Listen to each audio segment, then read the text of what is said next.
Builder Arabtech has issued a statement denying that it's withdrawing from a planned project to build 1 million homes in Egypt.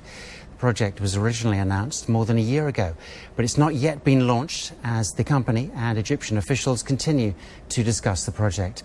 Officials have said that the entire project will cost about 280 billion Egyptian pounds or 131 billion dirhams. And Arabtech said in April this year that the first phase would involve building 100,000 homes. On the 25th of April, a 7.8 magnitude earthquake struck Nepal. The quake and its aftershocks affected an estimated 8 million people, more than a quarter of Nepal's population. To find out how Nepal is rebuilding its tourist industry, which was devastated by the disaster, we have Matt Farr, who is the managing director of Mountain Quests, based here in Dubai and also in Kathmandu. Matt, thanks a lot for being with us tonight. Tourism is obviously one of Nepal's biggest industries, severely hit. How badly was it affected? Well, I mean, initially, of course, the effect was extremely negative, with tourism dropping effectively to zero straight after the earthquake, which is unsurprising. The good news is that Nepal has done a really good job in the last few months, it's now 4 since the earthquake, to rebuild the tourist parts of the country, as they realize this is a really big, important part of their economy. So tourism is slowly coming back. We have the added hindrance, of course, of the monsoon, so it's a little bit difficult to gauge where tourism is right now, but we're going to get a really good idea come September, and we're looking for a positive reaction. Because Nepal's principal economic activity, employing 80% of the population, is agriculture. Was that badly hit? I mean, it obviously was, and how is that being rebuilt?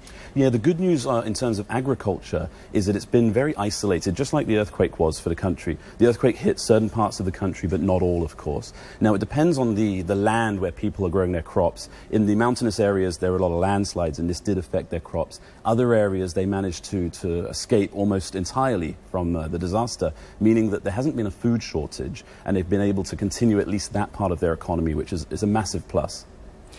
Is it going to take years for Nepal's economy to recover? It's a really good question, and we're just starting to understand it ourselves with in terms of the answer. At first, we were really pessimistic in terms of seeing tourists return to the country. Having seen the government really play a major role in the rebuild of the areas where foreigners and tourists tend to visit, we're now looking a lot more optimistic. So we're actually expecting a reasonably good season starting from September, but of course it's going to take time for tourism to reach the levels that it was before the earthquake. And what direct challenges have you faced running a business here in the UAE, obviously, but does obviously completely deal with Nepal? It's a really good question. And at first, the biggest problem we had was information. We needed to get information from the various areas where we would send clients in the future.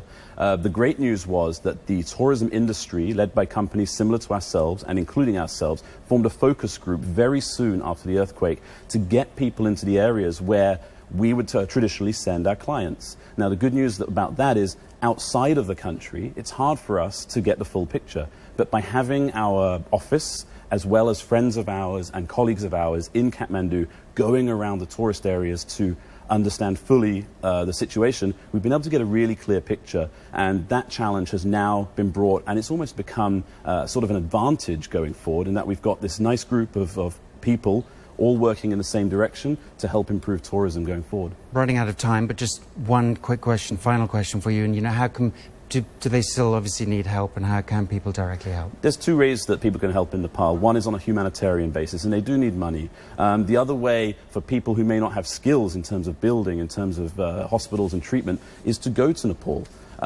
Most of the country is in good shape. Talk to a reputable travel company, and they'll be able to direct you to the places where you can enjoy yourselves to the same level as you did before the earthquake, whilst also contributing to the economy.